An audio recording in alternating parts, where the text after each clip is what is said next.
Pas du tout, rien, nada, niet. De toute façon en fait si vous voulez vous imaginer mon mois de juillet, faut imaginer que j'ai vécu dans une grotte où je n'ai fait que travailler.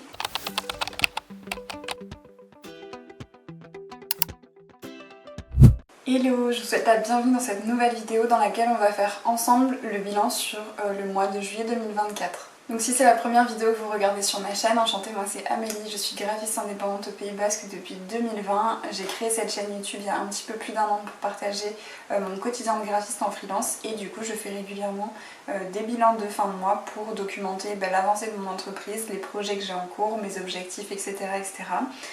Je fais un petit disclaimer assez souvent dans ces vidéos là. Le but c'est pas du tout de créer de la comparaison de manière négative, à la limite de manière positive ça serait une meilleure chose. Le but c'est pas du tout de faire sentir mal qui que ce soit, moi j'espère juste que c'est des vidéos qui peuvent vous motiver, vous encourager ou peut-être vous rassurer. Si c'est pas le cas et que vous n'êtes pas à l'aise avec le fait de voir ce que font les autres et que vous avez tendance à vous comparer dans un sens où ça vous met pas bien, je vous déconseille de regarder ce type de vidéo. Mais en tout cas, si ça peut vous motiver de voir ce sur quoi travaillent d'autres personnes, je pense que vous êtes au bon endroit. Donc aujourd'hui on est début août et j'ai fait de mon côté le bilan de mon mois de juillet et je vais travailler du coup sur les objectifs que je vais me fixer sur le mois d'août qui sera un mois un petit peu particulier puisque c'est un mois où je vais partir pendant 2 semaines en vacances. Donc comme d'habitude je vais vous partager mon écran et on va faire ensemble le point sur les objectifs que je m'étais fixés en juillet, qu'est-ce que j'ai tenu et qu'est-ce que je n'ai pas tenu et qu'est-ce que je vais du coup prévoir pour le mois d'août.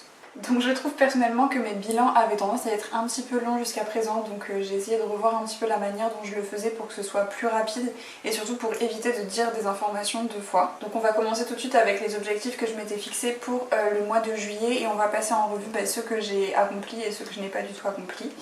Au début ça va vraiment pas être formidable parce que donc j'avais la volonté de créer une page de vente pour l'atelier qui est une prestation d'identité visuelle que je propose mais dont je ne parle absolument pas. Je ne l'ai pas fait, ce n'est pas du tout ma priorité en ce moment. C'est pas une priorité, ça n'a pas été fait, on va s'en arrêter là. Sur une formation Squarespace ou sur le montage vidéo, aucun des deux. Vous le verrez tout à l'heure quand je partagerai la répartition de mon temps de travail sur le mois de juillet. J'ai passé 5 minutes à faire de la formation, littéralement 5 minutes au mois de juillet, donc pas de formation de suivi. Faire un challenge Canva et créer des nouveaux templates pour les Canva Creators, ce n'est pas fait non plus, je n'ai pas créé le moindre template, en ce moment je n'ai pas le temps et aussi l'organisation des Canva Creators est un petit peu compliquée pour moi en ce moment parce qu'il y a beaucoup de sollicitations, beaucoup de messages et moi ça me... Enfin je peux pas aller dans une conversation où j'ai 700 messages non lus. Donc en ce moment je n'y suis pas, je suis pas très impliquée sur le groupe mais j'espère qu'en août ou au plus tard en septembre j'arriverai à me reprendre un petit peu à ce niveau là parce que du coup forcément mes revenus Canva Creators ont pas mal chuté vu que je ne produis plus rien de nouveau. Ensuite j'avais noté réfléchir au projet de la rentrée. Alors ça en fait j'ai plusieurs projets en tête pour la fin d'année, des choses que je voudrais lancer qui sont plus ou moins conséquentes.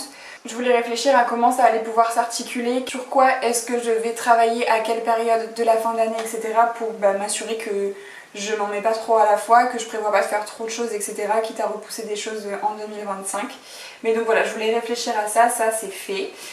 Commencer à travailler sur la boutique, je crois que j'en ai parlé dans un vlog récemment. Je prévois de lancer à l'automne une petite boutique de papeterie en ligne avec quelques petits produits que j'aurai fait.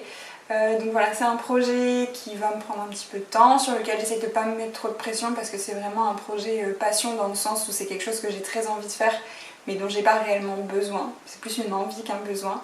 Donc je préfère ne pas me prendre la tête quitte à ce que ça sorte peut-être pas à la date à laquelle j'ai prévu. Mais en tout cas c'est un projet de cœur donc je voudrais que ça sorte en fait à un moment donné ou à un autre. Donc commencer à travailler sur la boutique, oui c'est fait, j'ai fait toute la partie bench, chercher les fournisseurs même si de toute façon il y en a déjà avec lesquels je travaille, étudier les prix, réfléchir à la rentabilité, à combien est-ce que ça pourrait sortir, etc. Ça c'est fait. Le gros travail que j'aimerais faire, bon j'en reparlerai plus tard, mais le gros travail que j'aimerais faire au mois d'août maintenant c'est de définir quelle va être l'ambiance de la collection que je voudrais créer parce que moi dans mon idée ce serait comme des drops avec un thème pour chaque drop mais le choix du premier pour moi a son importance puisqu'il pourra potentiellement influer sur ce qui sera fait derrière parce que je veux qu'il y ait un minimum de cohérence entre tout ce que je pourrais proposer maintenant ou à l'avenir. Bref, c'est un gros sujet et voilà, je vais continuer à travailler là-dessus sur le mois d'août, mais en tout cas j'ai commencé et initié le projet en juillet et donc c'est déjà plutôt bien. Livrer des projets clients, j'ai pas mis la liste parce que bon là c'est un peu compliqué le mois de juillet, mais j'ai livré des projets clients, pas tous bien évidemment, mais j'ai livré pas mal de projets clients. Faire le bilan, ça m'a permis de me rendre compte que j'avais quand même avancé sur beaucoup de projets. J'ai eu l'impression de ne pas avancer au mois de juillet et de ne pas assez travailler. Parce qu'en fait j'avais tellement de travail que je voyais le verre à moitié plein, mais de faire le bilan sur toutes les prestations que j'ai terminées, je me suis rendu compte qu'en fait j'ai quand même abattu beaucoup de travail et donc au niveau de la livraison des projets clients, il y en a certains qui ont pu être livrés et je suis très contente de ça. Signer de nouveaux contrats, c'est fait aussi puisque j'ai signé quelques contrats qui soit sont déjà en cours maintenant et vont s'étendre jusqu'à après mes vacances, soit commenceront après mes vacances. Donc je ne suis pas totalement bookée pour le mois de septembre, mais n'empêche que j'ai déjà un petit peu de travail pour mon retour et c'est plutôt positif parce que je pense que vous le savez, vous l'expérimentez peut-être aussi. C'est pas évident d'avoir de la visibilité, en tout cas quand on est prestataire de service one shot, on va dire qu'on n'a pas de clients réguliers. Mais du coup je suis assez contente de pouvoir avoir déjà signé quelques contrats et j'espère en signer d'autres pour avoir le plus de travail déjà prêt quand je reviendrai en septembre, puisque l'année dernière en septembre 2023 ça a été un très mauvais mois aussi, peut-être parce que j'avais pas assez anticipé quand je suis partie en vacances d'avoir assez de travail quand je suis revenue.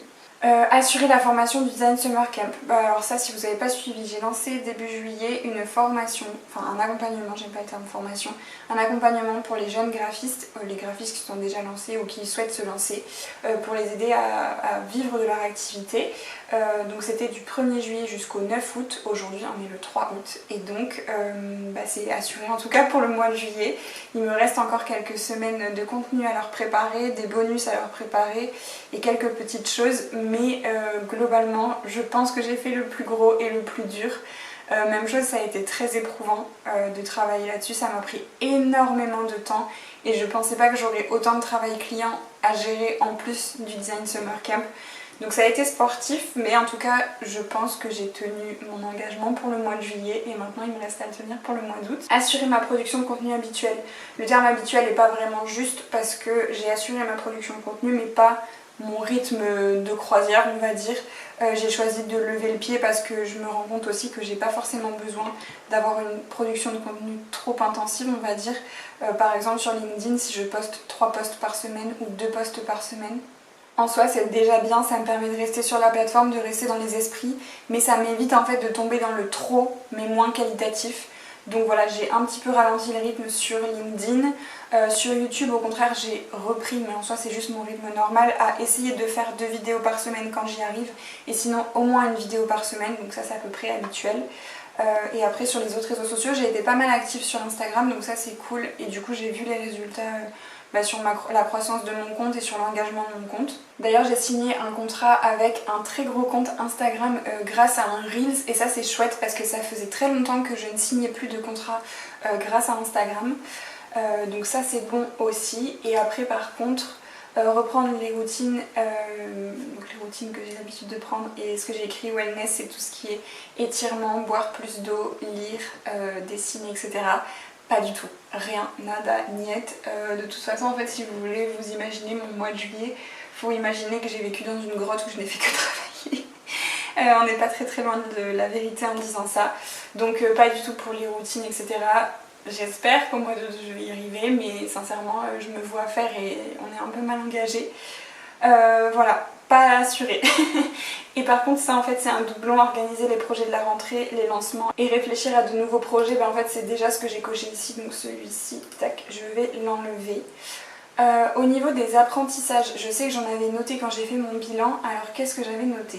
Je crois que c'est un apprentissage que j'avais déjà mis en juin ou en mai, le fait de ne faire qu'une seule chose à la fois. Ça c'est un petit peu mon problème. Moi si vous regardez mes to-do list d'une journée, elles vont être à peu près longues comme ça. Bah tiens, j'en ai ici, elle est longue comme ça. Je prévois beaucoup trop de choses et du coup en fait face à ces to-do list là, je suis pas organisée. C'est-à-dire que je vais commencer à faire un truc et puis je vais arrêter parce que je vois qu'il y a autre chose à faire. Et du coup je fais que des micro-actions sur chacun de mes projets au lieu de me poser sur un seul projet à la fois et de faire avancer ce projet à la fois.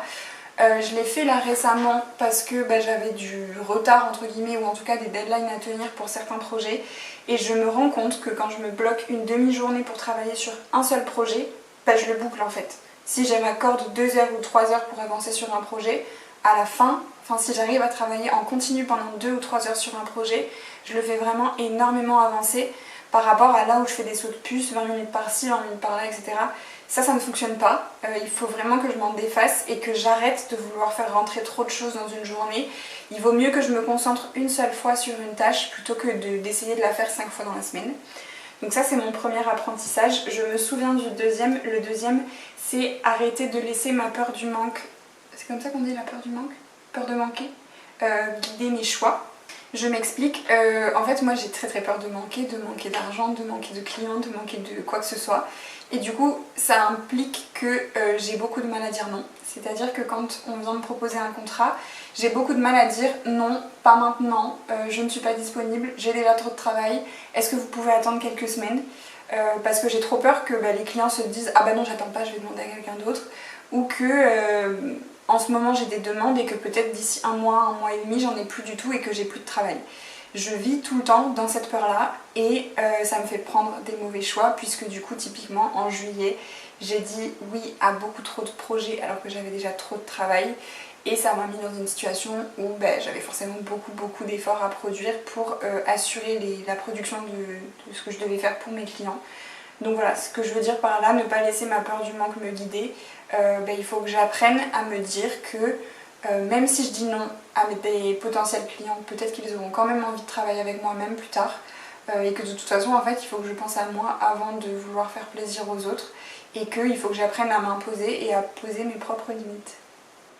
Voilà, et la dernière leçon que j'avais écrite, c'était d'apprendre à prendre du temps pour moi et à me reposer, parce que ça fait aussi partie d'une routine saine. Et en fait là j'ai tellement travaillé que forcément j'étais fatiguée, et du fait que j'étais fatiguée j'avais du mal à travailler, donc c'est un cercle vicieux. Et au contraire, prendre du temps pour soi, prendre du repos, c'est l'inverse. Du coup ça permet d'être plus en forme et du coup d'être plus efficace quand on travaille, et donc c'est aussi un cercle vertueux dans lequel je ne suis pas en ce moment, mais dans lequel je viens retourner. Donc voilà, ensuite on va passer à la répartition du temps de travail. Donc la répartition du temps de travail, j'ai travaillé beaucoup plus que les mois précédents, puisque les mois précédents je crois que j'étais à 110, 125 heures, etc. En fait, pourquoi je sais que 145 heures dans un mois c'est beaucoup? Parce que en fait je sais que je ne traque pas la totalité de mon temps de travail. Il y a toujours des choses qui passent à la trappe, des moments où j'oublie de lancer mon tracker, des moments où je ne le lance pas parce que c'est des petites tâches, mais tout mis bout à bout ça représente pas mal de temps. Donc si j'ai 145 heures d'enregistré, ça veut dire qu'il y en a encore plus qui ont été réellement travaillées, et du coup c'est vraiment beaucoup. Au niveau de la répartition, je la trouve assez correcte. Il y a juste un point qui est scandaleux, je pense que vous l'avez peut-être déjà repéré. Donc au niveau de la répartition, les prestations clients, 42h30 et 30%, ça c'est assez idéal, c'est à peu près ce autour de quoi je veux être, 30-35% de temps de travail pour mes prestations clients. La création de contenu du coup c'est 32 heures et ça représente 22% de mon temps de travail. Même chose, je trouve ça assez correct. À un moment donné j'avais laissé ma création de contenu prendre plus de place, et je pense que la garder autour de 20% de mon temps de travail, ce qui représente du coup à peu près une journée par semaine, c'est assez correct. Sachant que je produis quand même beaucoup de contenu, mais que ça me donne beaucoup de visibilité et que c'est mon canal entrant pour trouver des clients, je trouve que 20% c'est assez correct. Au niveau de l'administratif, j'ai enfin trouvé le moyen de le séparer de la partie business, donc c'est plus clair. Ça représente 10h30 et 7%. Vous voyez, c'est quand même énorme, parce que l'administratif, du coup, c'est tout ce qui est comptabilité, devis et facture. C'est à peu près tout. Les mails, peut-être aussi, oui, je pense que les mails sont dedans. Mais 10h30 sur un mois, rien que pour de l'administratif, c'est beaucoup. Ça fait partie, je trouve, des choses dont on n'a pas forcément conscience quand on se lance. Et voilà, 10h30 par mois, c'est énorme comme temps de travail consacré à de l'administratif. La formation, je ne sais pas si je vais en parler, je pense que vous l'avez là, le chiffre 5 minutes 37, et je sais très bien ce que c'est en plus. C'est un moment où j'ai voulu me lancer à revisionner une masterclass de Raphaël Torel, je crois, qui a été mise à disposition sur Ta Pote Freelance, et je l'ai vraiment regardée pendant 5 minutes avant de la mettre en pause et de ne jamais revenir dessus. Voilà les seules 5 minutes de formation que j'ai fait au mois de juillet. Ça fait plein de mois que je le dis. Moi normalement je fais de la formation tous les matins. Alors je dis normalement parce que ça fait vraiment un bail que ce n'est plus le cas. Je me demande si c'est pas depuis le mois de janvier. Donc ça ne me convient pas, il faudrait que je le remette en place, d'autant qu'il y a plusieurs formations que je voudrais suivre, notamment une sur Shopify, une sur Squarespace et une sur le montage vidéo sur Premiere Pro pour pouvoir vous faire des meilleures vidéos. Donc j'ai des formations à suivre, ça c'est vraiment pas un problème, c'est plus de réintégrer cette habitude dans mon quotidien. Du coup on retombe aussi sur le sujet des routines qui ne sont plus du tout en place. C'est encore une fois quelque chose que j'aimerais réussir à remettre en place. Est-ce que je vais y arriver et quand, je ne sais pas, mais voilà. Et après la partie CEO Work qui est en gros tout le travail qui concerne plus ma propre entreprise et mes projets personnels. 48h30 et 33%, c'est plutôt correct, c'est à peu près ce que je veux, être entre 25 et 30% de mon temps de travail.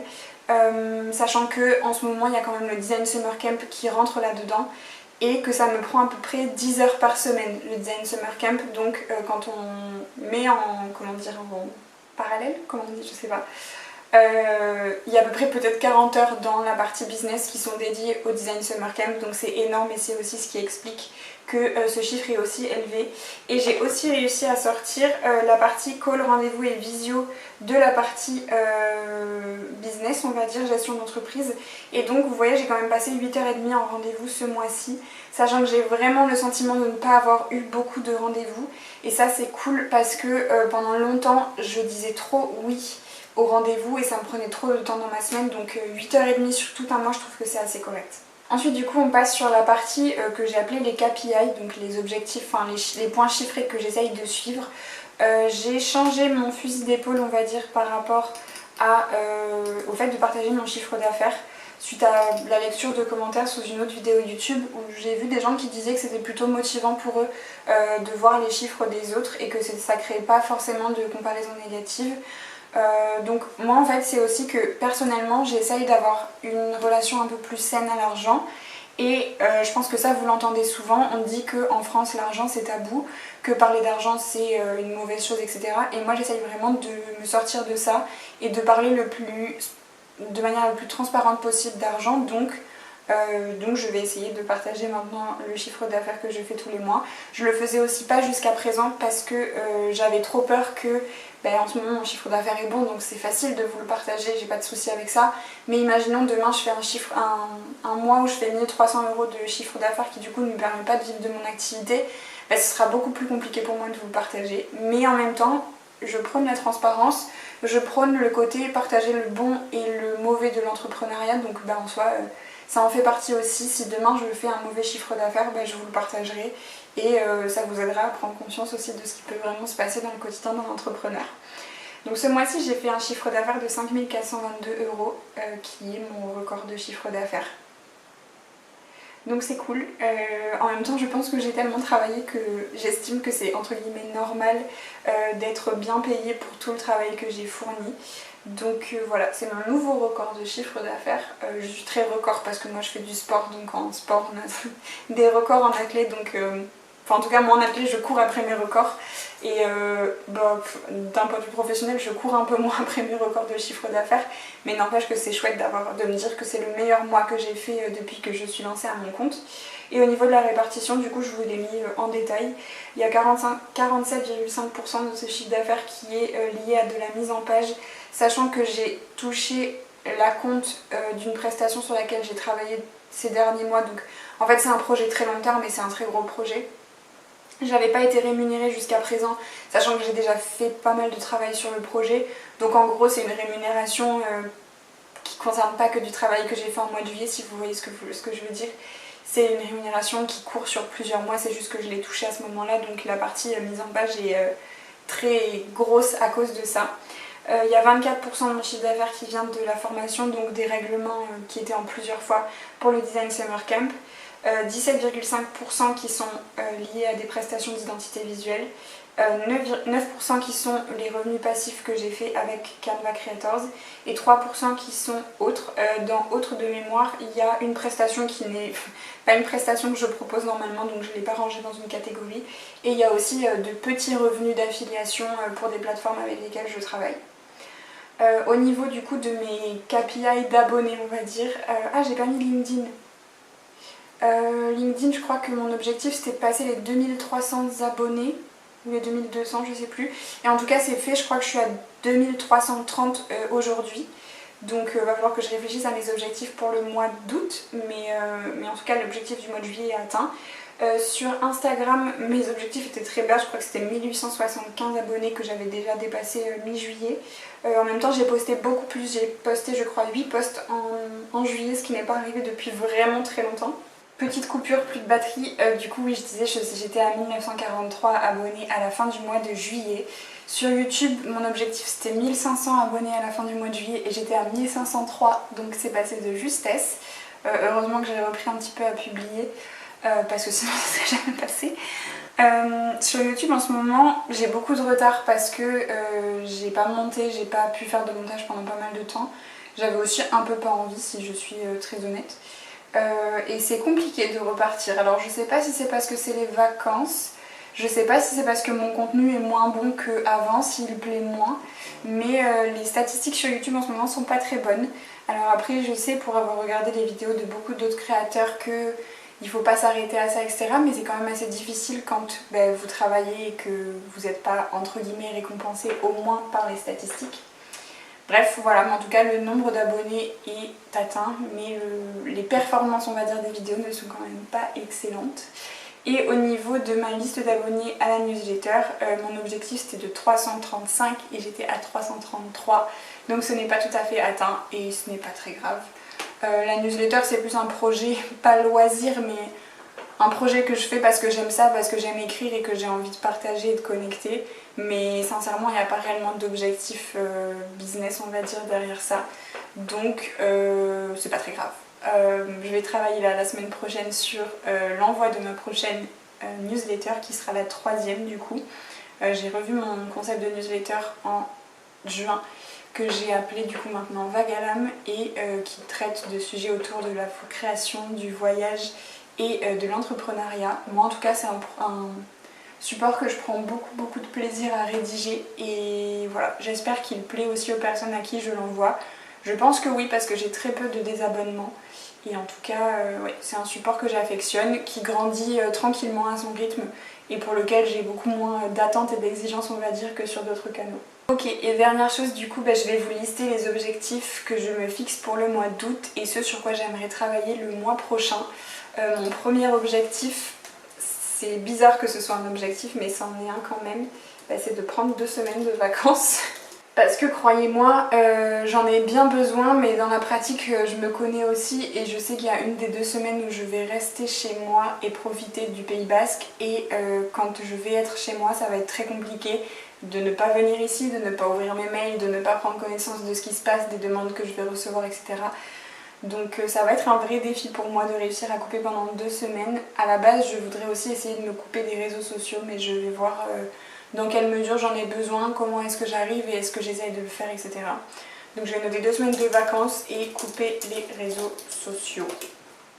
Ce qui me ferait le plus grand bien parce que ces derniers temps j'ai beaucoup d'anxiété par rapport à toutes les notifications, c'est pas demande mais sollicitations voilà, que je reçois par les réseaux sociaux. Donc faire une petite pause à ce point de vue là, de ce point de vue là, je sais pas, pourrait être une très bonne chose. Après comme d'habitude il y aura finaliser projet client. Bon, j'ai fait la liste de mon côté des projets que j'aimerais livrer. Je sais qu'il y en a en fait où je suis très proche de les finaliser, donc c'est surtout ça l'objectif. Là du coup il me reste 1 semaine avant mes vacances et l'idée ça serait d'en terminer le plus possible tous ceux qui sont proches de la fin pour pouvoir partir en vacances l'esprit le plus léger possible et plutôt garder ma reprise fin août pour la finalisation des projets qui sont un peu plus longs et pour le lancement du coup des nouveaux projets sur lesquels je vais commencer à travailler. Ensuite il y a bien sûr finaliser le design Summer Camp qui officiellement terminera le 9 août, mais il y aura 2 petites semaines supplémentaires dans lesquelles je leur fournirai du contenu sur 2 sujets en plus que je n'ai pas pu faire rentrer dans les 6 premières semaines, où du coup il n'y aura pas d'enregistrement vidéo mais il y aura du texte et des cahiers de vacances que je vais essayer d'anticiper pour la semaine prochaine. Ensuite il y aura du coup une production de contenu légère dans le sens où je ne publierai pas pendant mes vacances hormis sur YouTube où je programmerai des vidéos. mais je ne publierai pas sur Instagram, sur LinkedIn pendant mes vacances. Donc en fait j'aurai une production de contenu à faire pour la première semaine d'août et pour la dernière semaine d'août.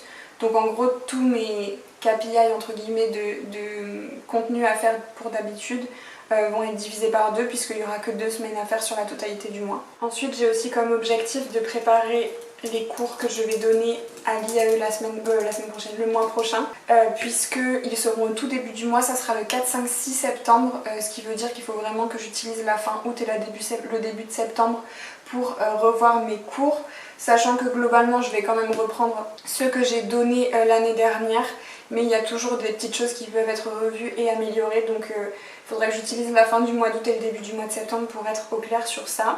Ensuite, il y aura la production de templates Canva. Peut-être que je peux me fixer l'objectif de 10 templates sur le mois, ce qui est entre guillemets très peu pour moi, mais au moins c'est un objectif qui peut-être sera plus atteignable et plus motivant pour moi.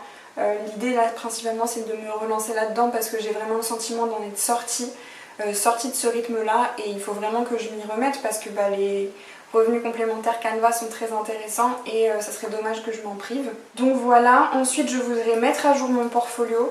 Là je suis déjà en train de me dire que c'est beaucoup trop d'objectifs pour les 2 semaines de travail que j'ai, mais bon c'est pas grave. Mettre à jour mon portfolio sur Behance, sur mon site et sur la version PDF. J'ai pas mal de projets qui sont pas encore dedans. Là récemment j'ai dû envoyer mon portfolio à 2 potentiels clients et en fait c'est un portfolio que j'ai fait fin décembre. Donc forcément il y a beaucoup de choses qui pourraient être rajoutées depuis. Le gros enjeu je trouve c'est de bien sélectionner les projets qui sont présentés dans mon portfolio. Donc en tout cas sur Behance il y a tout, sur mon site il y a tout, donc ça c'est vraiment juste rajouter. Mais dans mon portfolio PDF c'est un petit peu plus difficile de faire le choix de quel projet est-ce que j'utilise pour présenter mon travail. Donc en tout cas j'aimerais essayer de me mettre un petit peu à jour par rapport à ça parce qu'il y a pas mal de projets du coup qui n'y sont pas encore et qui mériteraient d'y être. Dans un monde idéal, j'aimerais suivre une formation sur Shopify puisque je vais bientôt en avoir besoin pour créer la boutique, enfin pour créer ma future boutique en ligne. Donc si jamais j'avais un petit peu de temps, un petit peu envie de regarder des vidéos sur comment fonctionne Shopify, ça pourrait être bien que je le fasse en août, ça permettrait de m'avancer pour la création de ma boutique qui sera probablement en septembre ou en octobre. Donc dans un monde idéal j'aimerais bien réussir à faire ça ce mois-ci et je voudrais aussi du coup continuer d'avancer sur le lancement de ma boutique puisque ça j'ai vraiment fait tout un rétro-planning complet sur toutes les étapes et les actions que je voudrais faire pour le lancement de ma boutique. J'ai vraiment le sentiment que j'ai juste à suivre mon plan et que tout devrait bien se passer, donc c'est plutôt rassurant et plutôt cool. Mais j'ai des petites choses que je voudrais faire en août, principalement faire des recherches d'inspiration, définir du coup comme je le disais tout à l'heure la thématique de ma première collection et de potentiellement les créations qui suivraient derrière. Donc c'est ça que je voudrais faire en août à ce point de vue là. Et d'un point de vue perso, ce que je voudrais faire ça serait reprendre l'entraînement. Puisque franchement j'ai jamais fait je pense si peu de sport qu'en juillet et je me sens si mal dans mon corps. Enfin en fait je pense que le sport déjà mentalement ça m'aide à tenir le coup mais même physiquement quand on est freelance je pense que vous êtes comme moi, vous êtes très statique, assis sur une chaise à pas bouger et moi ça me tue le dos, ça me tue le dos, ça me tue la nuque. Et je pense que le fait de courir, de faire de la muscu, de faire du gainage, etc. C'est très bon pour le dos. Donc oui, reprendre l'entraînement parce que d'une part physiquement je me sens très mal dans mon corps et d'autre part parce que je fais une course qui va être très difficile le 21 septembre je crois. Et autant je pense qu'en juillet la course était encore trop loin et du coup je me disais c'est bon j'ai le temps, mais autant là elle va vraiment commencer à se rapprocher à pas de géant.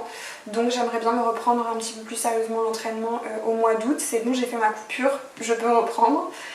J'aimerais reprendre l'entraînement, j'aimerais faire des activités créatives, chose pareille que je ne prends plus le temps de faire, et remettre en place mes routines. Voilà, je pense que c'est déjà très très ambitieux comme objectif pour le mois d'août, sachant que je vais assez peu travailler normalement. Je me souhaite de réussir à tenir en tout cas mes vacances. Ce qu'il faut que je fasse, c'est peut-être réfléchir à supprimer mes applications de mail, désinstaller Instagram, des choses comme ça, qui entre guillemets me forceraient à ne pas travailler parce que si je dois par exemple réinstaller une application pour travailler, normalement je m'arrêterai avant en me disant non mais t'es censé pas travailler donc réinstalle pas cette application. Bref, on va bien voir, je vais faire de mon mieux, mais si c'est trop pesant, on verra bien. Donc voilà, c'est tout entre guillemets pour ce bilan du mois de juillet. Je pensais que ça allait être court, en tout cas plus court que les autres fois, mais j'en suis pas si sûre. En tout cas j'espère que ça vous aura plu et intéressé de faire ce bilan avec moi, qui me concerne moi mais qui peut-être vous encouragera à faire votre bilan à vous. Moi personnellement faire des bilans ça m'aide à me rendre compte du travail que j'ai pu faire pendant un mois, des avancées que j'ai fait et des choses que j'ai potentiellement à réajuster, à réaligner ou à faire mieux pour les mois suivants. Donc pour moi c'est hyper utile d'en faire au moins une fois par mois, enfin oui, une fois par mois. Ça m'aide beaucoup et je vous recommande de le faire si c'est quelque chose que vous ne faites pas déjà et que vous n'avez pas beaucoup de visibilité du coup sur l'avancée de vos projets. Je pense que c'est aussi très utile et très efficace quand on a envie d'avancer sur des objectifs spécifiques. Bref voilà, en tout cas je vous remercie d'avoir regardé cette vidéo jusqu'au bout. Je vous encourage à me laisser un commentaire et à laisser un pouce sous cette vidéo si vous avez envie de la soutenir et de l'aider à avoir un petit peu plus de visibilité. Si vous voulez me partager vos objectifs du mois d'août ou me dire comment s'est passé votre mois de juillet, ça m'intéressera beaucoup, donc n'hésitez pas à le faire dans les commentaires et pensez à vous abonner pour ne pas louper les prochaines vidéos qui sortiront. Moi je vous souhaite de passer une très bonne journée et je vous dis à très bientôt pour une nouvelle vidéo. Ciao!